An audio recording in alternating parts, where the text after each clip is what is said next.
Welcome to The Index. This is a brand new show where I'll go through a particular collection of media and rank them from my least favorite to my favorite.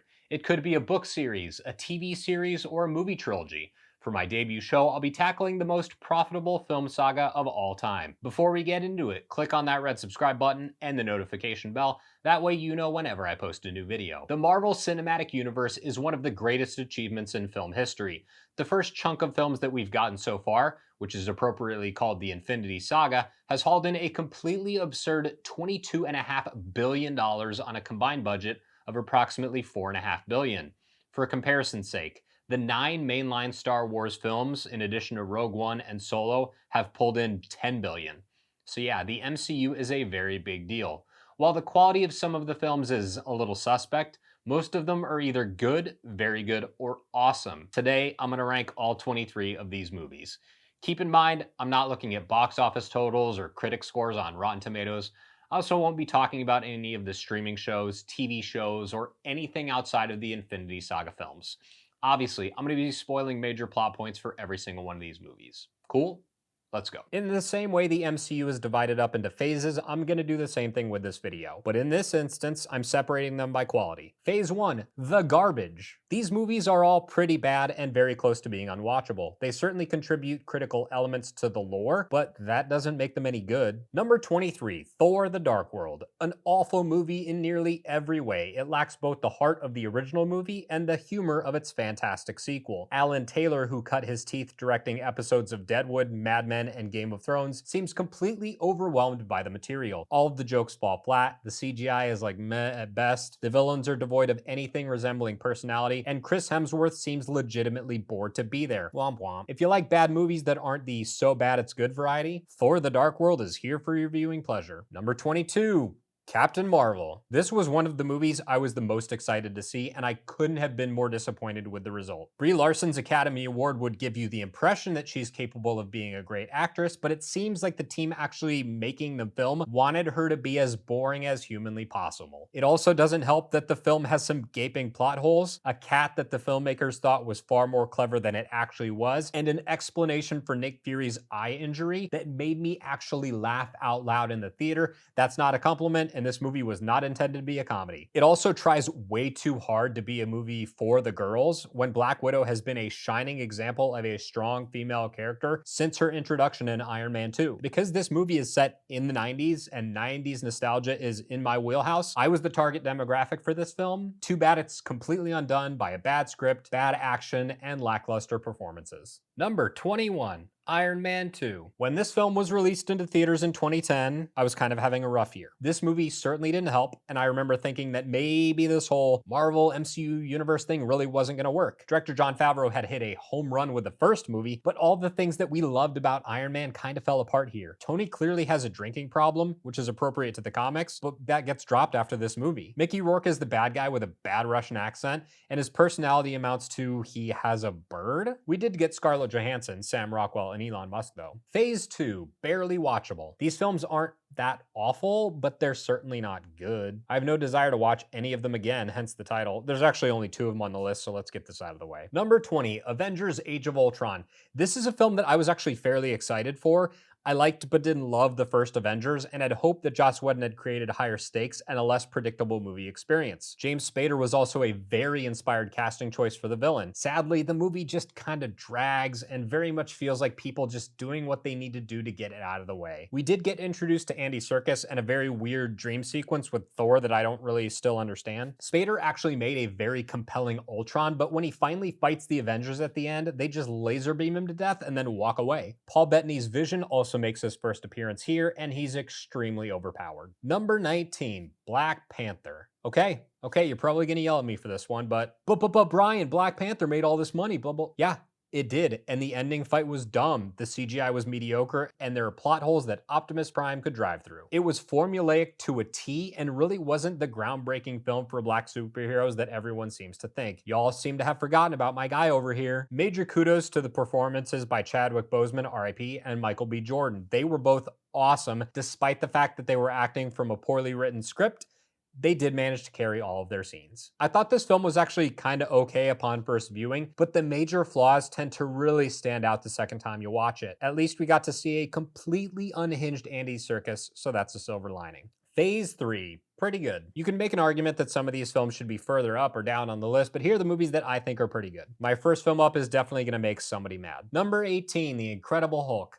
A lot of people hate this movie with a passion, but I'm not exactly sure why. Apparently, Edward Norton was kind of an a-hole during production, which is something he's a bit notorious for. Generally, actors are supposed to act. They're not supposed to take home the script, to make a bunch of changes, and then come back to set and shove it in the director's face. I mean, he literally did the exact same thing with American History X, forcing director Tony Kaye to disown the movie completely. Now that I've gotten my daily dose of Edward Norton hate out of the way, I thought he was a completely serviceable Bruce Banner, and his version of the Hulk was an absolute beast. The fight at the end with Abomination was awesome, and the movie introduced us to Thunderbolt Ross, Betty Ross, and the Leader. Unfortunately, Betty and the Leader were not carried over into any of the other movies, so what can you do? Number 17, Captain America: The First Avenger. Chris Evans turned out to be quite an amazing choice, and director Joe Johnston coaxed some absolutely dynamite performances out of a surprising collection of good actors. Tommy Lee Jones, Haley Atwell, Sebastian Stan, and Stanley Tucci all crushed their roles. Hugo Weaving's Red Skull was an entirely different story for me. The accent was weird and forced, and I didn't feel threatened by him in the least. Marvel also put Avenger in the title of this movie, an interesting choice that shows how they were absolutely going to make the MCU a thing, whether we liked it or not. Well, we like it. Number 16, The Avengers. Look, it's awesome seeing Hulk punch Thor in Grand Central Terminal, the circling shot of the team up on Park Avenue.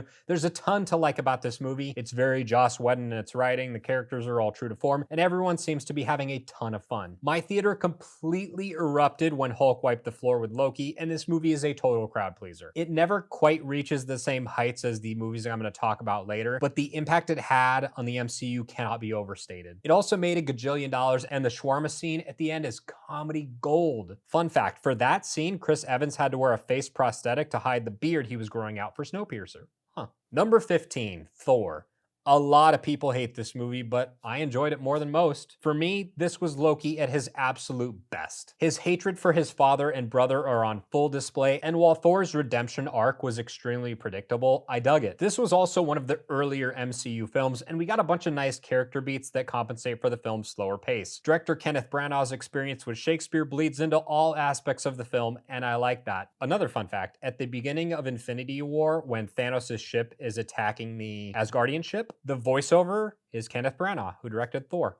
Number 14, Ant-Man and the Wasp. If you enjoyed the silliness and whimsy of the first Ant-Man, you're getting more of that here. While the villains weren't that compelling, the chemistry between Paul Rudd and Evangeline Lilly still carries a lot of the movie. All of Scott Lang's side character buddies continue to be hilarious, and the back half of the film also carries a lot of emotional weight on its shoulders. Choosing to dip into Hank Pym's relationship with his wife helps ground the movie and raise the stakes for the third act. And seeing Michael Douglas and Michelle Pfeiffer act together in a comic book film put a huge smile on my face. With all the behind-the-scenes drama involving the first film, I'm glad that director Peyton Reed was brought back for the sequel. Speaking of the first film, number 13, Ant-Man. I considered skipping number 13 for bad luck, kind of like when you stay at a hotel that doesn't have a 13th floor, but I didn't, mostly so I don't forget where I am when I have to edit this video later. Ant-Man immediately establishes that tone and tenor that we now associate with the character, and manages to keep a great amount of energy through the entire runtime. The inspired casting choices certainly help keep the film afloat, and Michael Pena's storytelling scene is so well written, well acted, and genuinely hilarious that the audience I was with was cheering for more. Scott's relationship with his daughter is fantastic, and Darren Cross made for a shockingly deep and compelling villain. Number 12, Spider-Man: Far From Home. In addition to being a completely competent sequel, the very last film in the Infinity Saga tackles some fairly heady issues. It deals with future tech gone awry and a world that's still reeling from Thanos' snap. It also has the weighty task of finally tackling one of the Webhead's most well-known villains, Mysterio. Jake Gyllenhaal is perfectly cast and nails all of the misdirection and trickery that the character requires. does. By using drone technology, it also updates him for the modern age and makes the character work for today's audience. I do have one significant criticism, and this isn't about this film alone, it's also about Homecoming. These movies aren't really Spider-Man movies, they're MCU movies that heavily involve the Spider-Man character. Peter Parker is one of the greatest comic book heroes in history, and he's also one of the most powerful. Now he's able to just find a phone and call up Nick Fury, and that takes a lot away from what makes Spider-Man so special. An overwhelmed kid who has to carry the weight of the world on his shoulders alone. He now has superheroes and spies who can bear that burden for him, and it does take away some of the magic of the character. It's not an overwhelmingly bad thing, but it just feels like they skipped ahead of a lot of what makes Spider-Man, well, Spider-Man, just so they could fit him into the MCU. It makes a lot of sense because Marvel doesn't actually have full control of the character, but it's noticeable. Number 11, Spider-Man Homecoming. This does a little better of a job than the sequel in terms of Peter having to do everything himself, but the shadow of the Avengers still looms large. I mean, the movie quite literally opens in Grand Central Terminal with Vulture cleaning up after the Avengers. All the stuff with Peter's school is fantastic, and director John Watts has an incredible grasp of the material. Marissa Tomei is a great Aunt May, and Tom Holland is a wonderfully awkward Peter Parker. Much like the sequel, Peter's over-reliance on his technologically advanced suit tends to make things feel a bit backwards. It doesn't break the movie, it's just kind of annoying. One thing I have a massive problem with is them completely changing the character of MJ. This is not Mary Jane Watson, and Mary J. Watson is one of the most important people in Peter's life. I have zero clue why Gwen Stacy and Mary Jane are nowhere to be found. Maybe they're saving them for the next movie? Far and away, my favorite thing about Spider-Man Homecoming is Michael Keaton's performance as Vulture. His motivations for wanting to kill people are a little bit suspect, and I kind of have a hard time believing that the government taking someone's job away would immediately turn them into a raging psychopath. His performance, though, so menacing and so good. I'm glad the character is still alive. Hopefully they can sneak him into the third film. Phase 4, the A tier.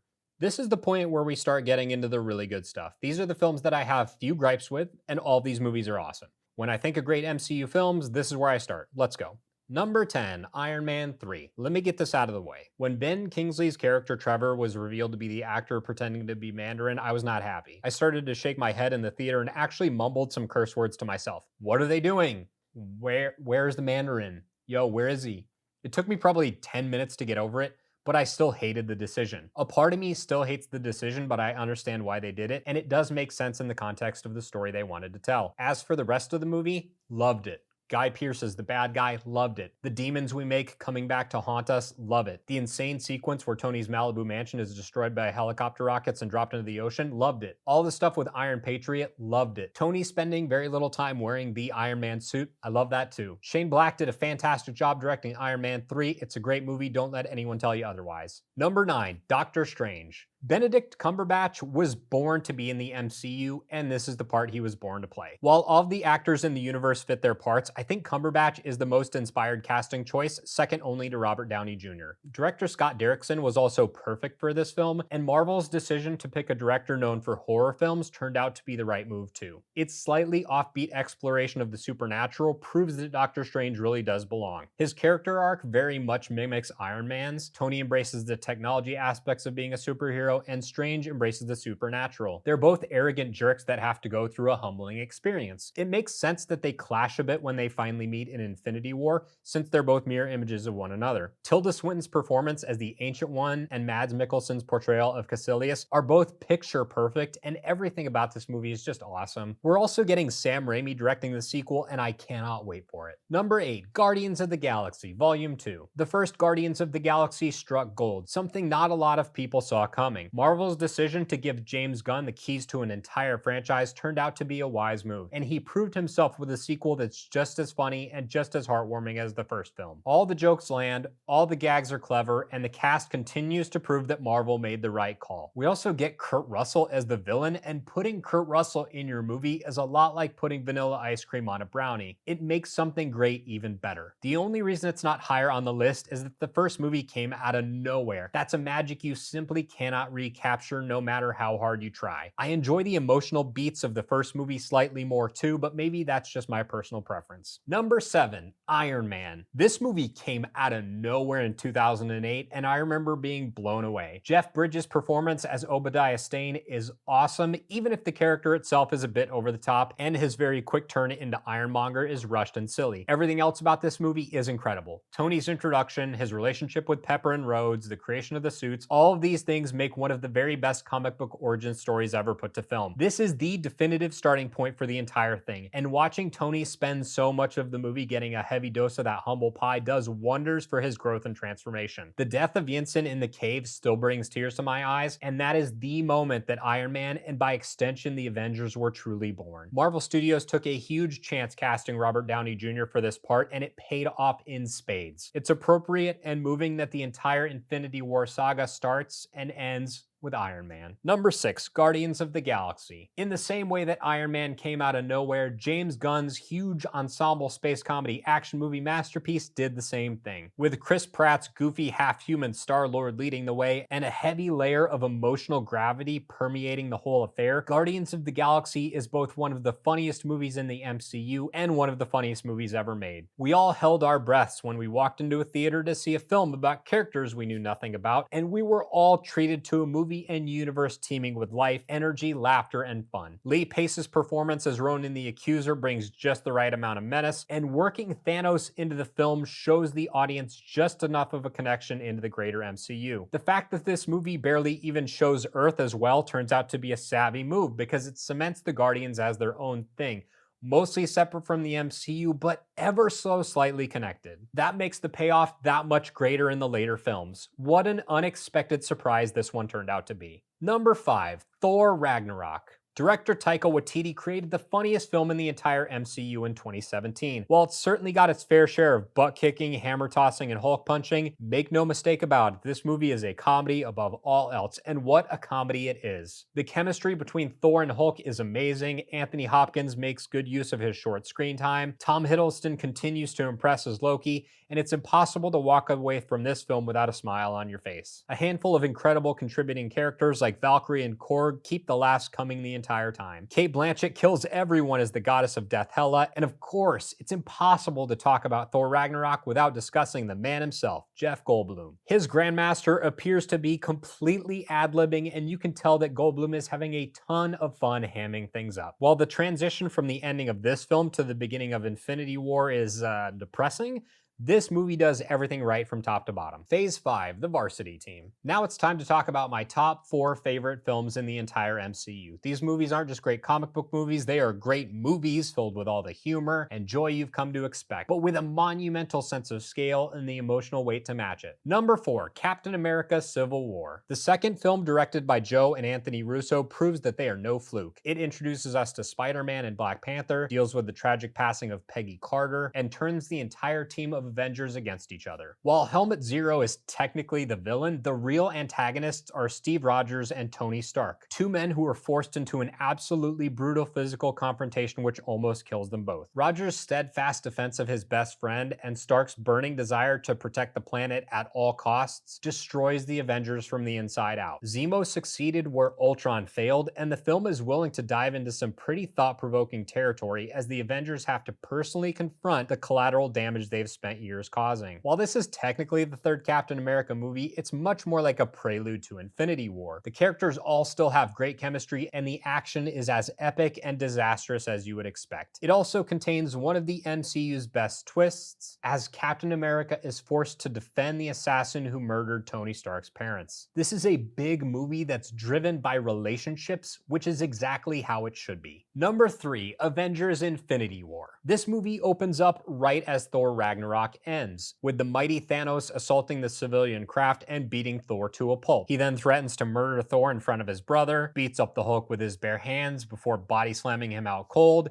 and then murders Loki and Heimdall while Thor is forced to watch. This is the first 5 minutes of the movie, and it establishes that Thanos is in charge now. What follows is a non-stop assault of murder and carnage that ends with Thanos getting all 6 Infinity Stones and using them to turn half of the life in the universe to dust. Infinity Infinity War is a lot to take in, and sometimes it borders on exhausting. It also serves as the first half of a nearly 6-hour epic masterpiece that's filled to the brim with fan service, references to past films, and large-scale disasters that span the universe. It also has moments that make you stand up and cheer, including Thor's arrival on Wakanda, which is one of my favorite moments in the entire MCU. The Guardians of the Galaxy also play an intricate role, and everyone comes together in fresh and exciting new ways. I had my doubts that the Guardians would flourish without James Gunn at the helm, but the Russo brothers were happy to prove me wrong. High stakes, high drama, an absolutely awesome villain, the Red Skull appearance I always wanted but never thought I would get, Peter Dinklage as a massive 20-foot tall dwarf, Infinity Wars got it all. Number 2, Avengers Endgame.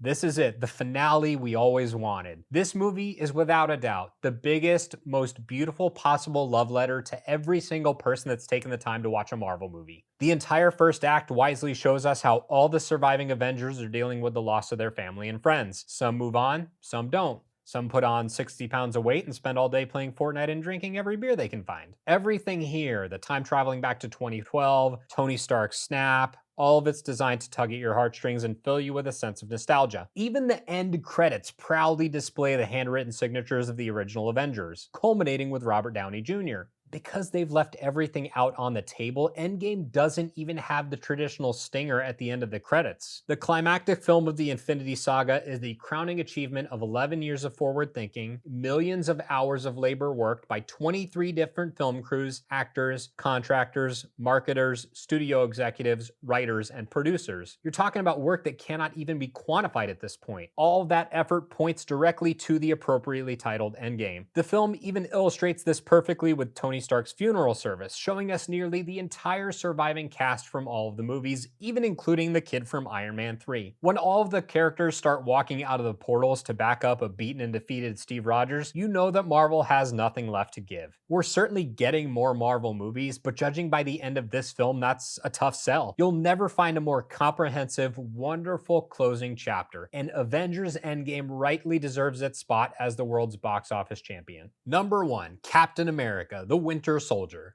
This movie contains my favorite moment in the entire series. There's no action, it's just dialogue. Steve and Natasha are investigating an underground bunker in New Jersey. The bunker contains the AI consciousness of a long-dead Swiss scientist who worked for Hydra named Arnim Zola. Zola explains that after defecting to the United States following World War II, he, along with Hydra, infected S.H.I.E.L.D. at every single level. The very head of S.H.I.E.L.D., Alexander Pierce, is a Hydra operative who uses the agency to sow chaos around the world, causing Americans to surrender their freedom. If the first Iron Man film is my Star Wars A New Hope, Captain America, the Winter Soldier is my Empire Strikes Back. It's the moment that everything changed for me, and I knew that the MCU was going to be something that was with us for a long time. I had finally buckled up my seatbelt and was ready for the ride. This movie has everything. A visceral and brutal rescue sequence in the middle of the ocean, the best car chase in the Infinity War saga, huge government conspiracy theories, an awesome claustrophobic elevator fight scene, foiled assassination attempts, successful assassination attempts, Nick Fury at his very best, and a villain that's every bit as powerful as Captain America. The Winter Soldier sent shockwaves through the MCU, impacting everything from the advertising to the Agents of S.H.I.E.L.D. television show. Even though it came after the first Avengers movie, this is when it all clicked for me, and I'll never forget that feeling I had down in the pit of my stomach watching it all play out. I can recall when and where I saw this movie. I remember jumping the turnstile at the Wall Street 23 subway station in New York because my Metro card wasn't working and I was going to be late.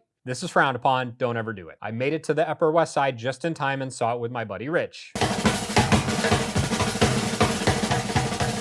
Not Buddy Rich the drummer. I just have a friend named Rich. The Russo brothers turned out to be such a great directing choice that they actually ended up making all 4 movies at the top of my list. Avengers Endgame might be the ultimate MCU film, and you could make a case it's an even more entertaining one, but Captain America the Winter Soldier takes the cake for me as my personal favorite movie in the MCU. Thank you so much for checking out the video. If you liked it, click on that red subscribe button and the notification bell. You can also like and share the video since that tells YouTube it's worth promoting. Sound off down in the comments. Tell me that Thor: The Dark World is the best movie in the MCU, and I'll see you next Wednesday at 9 a.m.